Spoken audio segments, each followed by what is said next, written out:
You were in administration for 9 years. What did you do?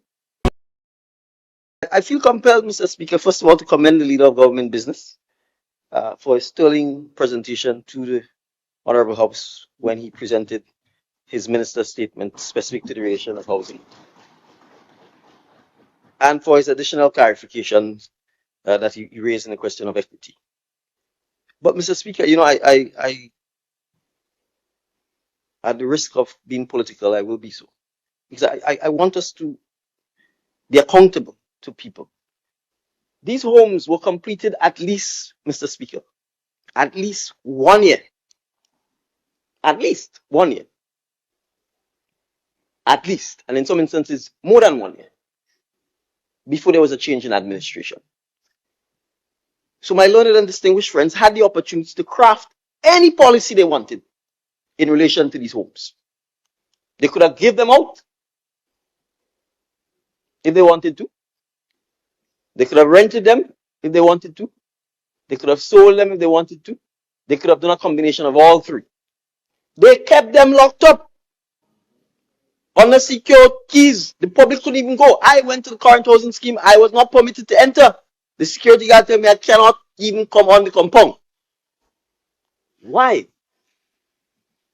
Why, Mr. Speaker? Wait for almost a year and a half. And then miraculously, in the case of Carrick and P.T. Martinique, mere weeks before the election, you hurry down some scurry names and issue some letters and tell people you're putting them in the homes, in the apartments. Why? Election. So when we come here, we talk about, we care about people.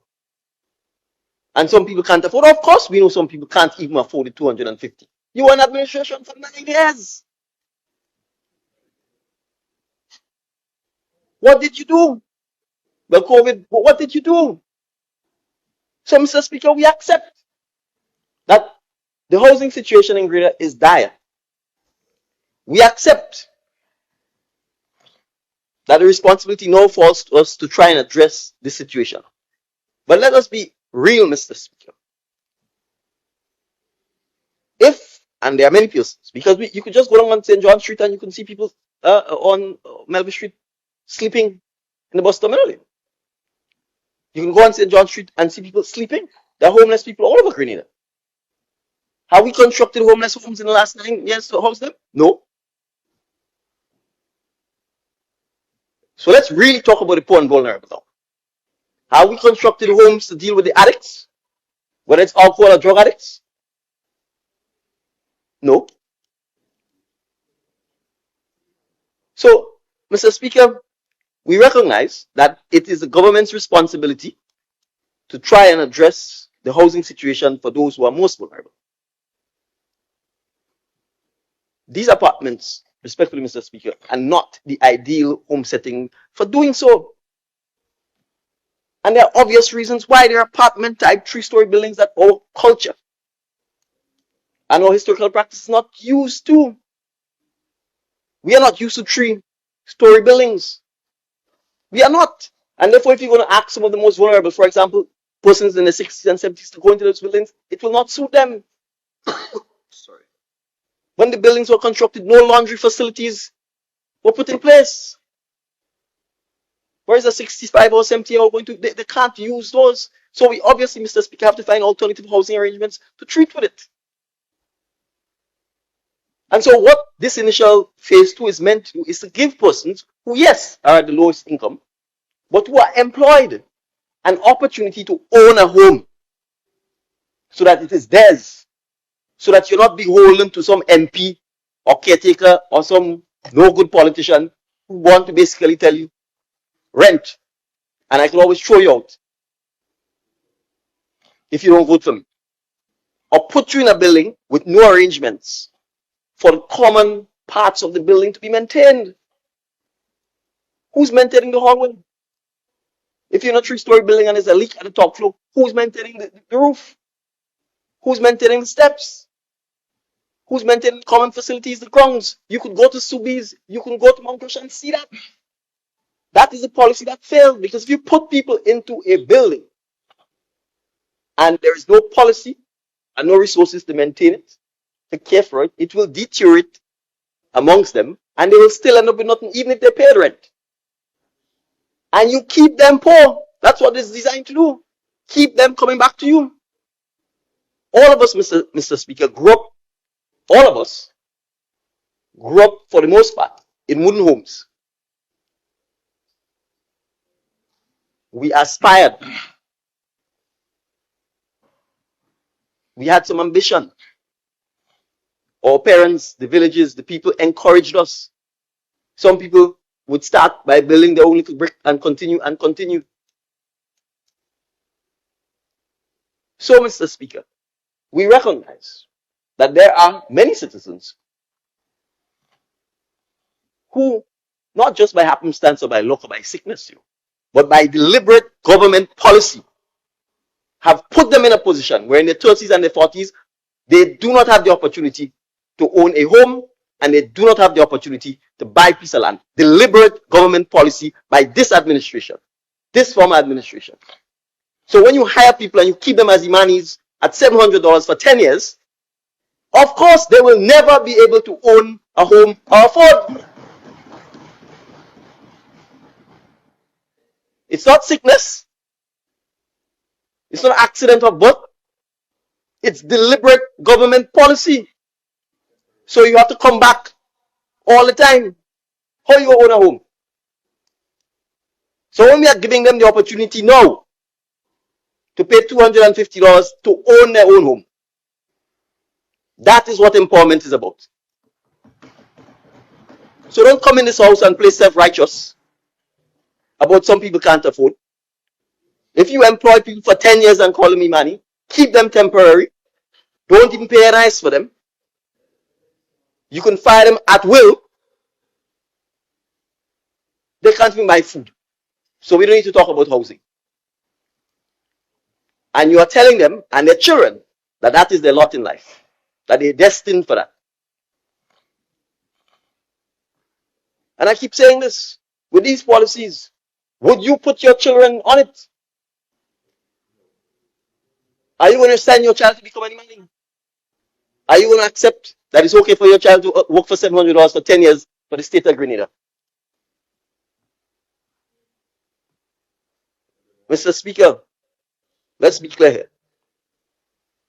With the abstention of the Honorable Member for St. Patrick West, the reality of Grenada today was created by the distinguished leader of His Majesty's government. He ran Grenada for 23 years. That's too short of a quarter century. And if it's good policy, we live with it. If it's bad policy, we live with it. So the fact is, outside of the dear and kind assistance of our friends from the Republic of China, since Hurricane Ivan, it's going to be 20 years next year, there has been no government housing program that has built homes. There's one that has attempted to help people repair their homes. And what it has done, it gives you $17,000 if you are approved. And it's random. It is arbitrary. And it is political. That is what we inherited. So if it is $17,000 worth of material and it can't complete the house, too bad for you. Because you're still in the same position.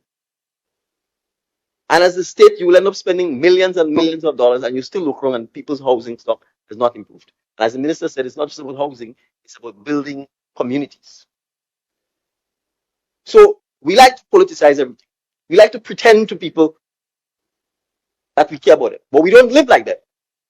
We don't live in the same place they live. We certainly ain't eating like them. We're not sending our children to the schools that they are going. So don't come in here and pretend that we're self-righteous.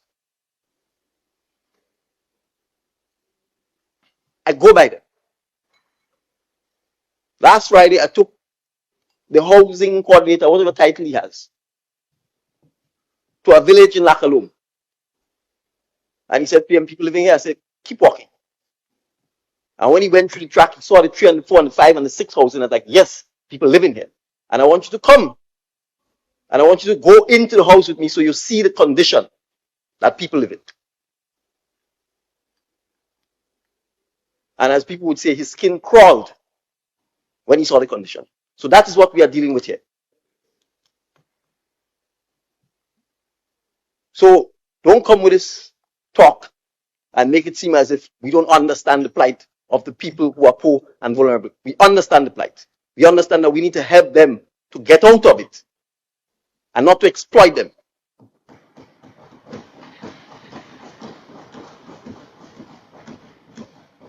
So nobody in no poverty as I know it. But poverty is not an excuse for not having ambition, for not having pride. It is not an excuse for insisting that our people live in unhygienic circumstances, and for encouraging them to do better and encouraging their children to do better. And you could give people $50 for the rest of their life. They will still be poor. Or you could give them a house and give them an opportunity to be responsible. Give them an opportunity to take pride in what they have and pass it on to the next generation so that Grenada can go forward, not stay in the muck and grow the percentage of the population that's poor. And it baffles me, Mr. Speaker, that I never hear the conversation about moving people from the poor to the middle class or from the middle class to the upper class. It is always about poor. So you're stuck. And on that note, Mr. Speaker, we will become unstuck. We will move forward. And we will grow people from out of poverty into prosperity, as was so eloquently put by the leader of government business. Thank you, Mr. Speaker.